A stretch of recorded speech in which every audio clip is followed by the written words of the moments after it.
Just hanging out with the dog. Hi Zeus. And the horses. They've had a bit of a nap. Ready to go back in for some food. Anyhow, I thought I would do a Q&A session today. I've got lots going on around here. As you can see, we've got piles of material. It's springtime. It's time to get things moving forward.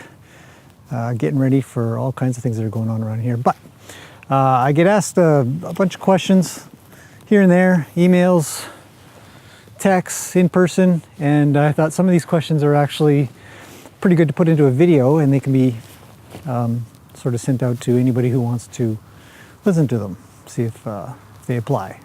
So I've got my list of questions that I sort of put together for this video, and I thought I'd go over them. So one of the questions that I get when I'm doing groundwork with a horse is some people say, well, why do you back them, or why do you back them so much? Meaning that, why do you back the horse up while you're doing groundwork? What is with that? Why do it? Why not just do lunging? Why not just do forward movement? Why not just ride? One of the things about backing that I find is really effective for the horse's way of thinking. Forward is pretty easy. Backing up usually means they're trying to get away from something. And when you go to back them, you're sort of indicating to them, hey, you need to step out of my space.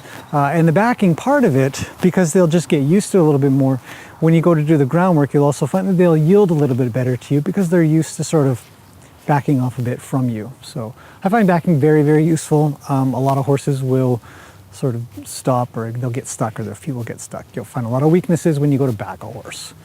So hopefully that helps.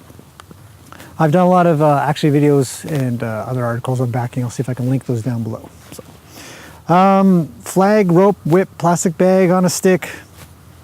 It's kind of a weird question. I'm not really sure. I think what this really is talking about, when you're doing groundwork, do you use one of these tools? Do you use any of these tools? What's the best tool? Anything that sort of can get the horse to move. It's a driving tool. It also is a tool that can be used to keep the horse just a little bit further away. It's an extension of your arm, is what a lot of people say. I agree with that. If you don't need it, if you can not use it, it's just as well. You should be able to have a horse move without having to shake a stick around or a flag, but getting them used to it is very important. So is there one or the other that's better? No, rope is easiest because you've got it in your hand. Usually you got them on a lead rope. Flag's handy because you can get them in different lengths, and it also makes a sound. Plastic bag on a stick, it's just as well. So why do horses rear when doing groundwork? I actually did a little article on this a little while back. When you're doing groundwork and you find that a horse starts to rear, starts to try to get away by coming up on its back legs, lifting the front, they're really just trying to get away. It's the only way that they really know to get away. Some horses will push you over or try to run through you you know, maybe they'll use their head or something like that. Those are dangerous. The rearing ones are a little less dangerous, I find, because you just sort of have to keep up with them a bit. It's a little bit too much pressure for them and they can't handle it, so they rear upwards and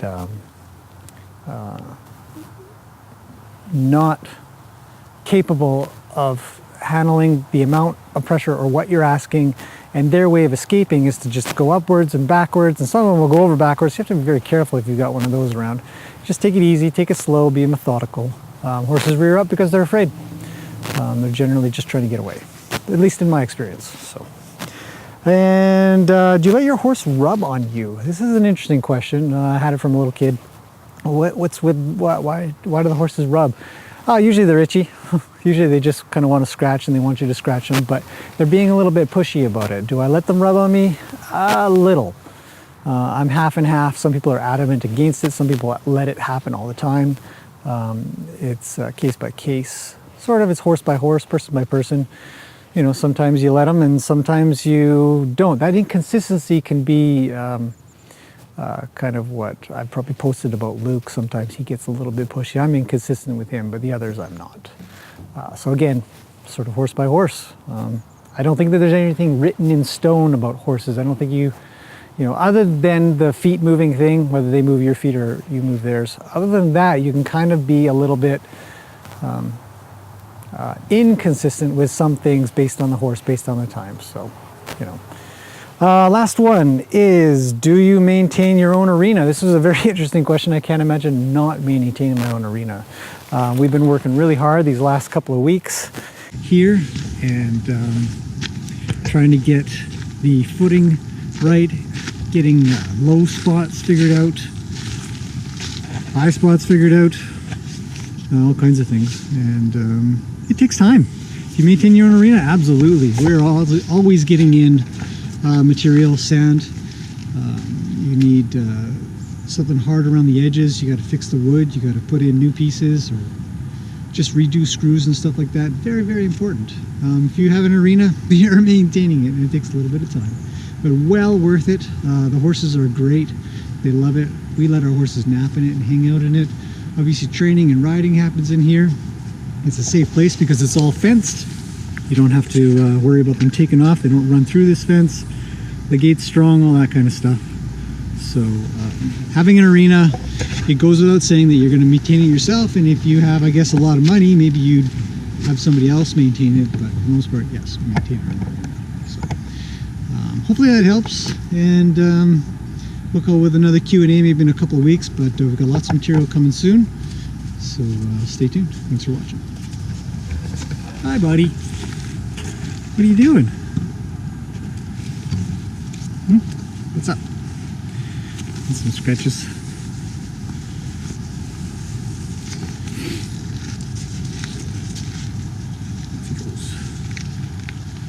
Good horses today. Really nice day.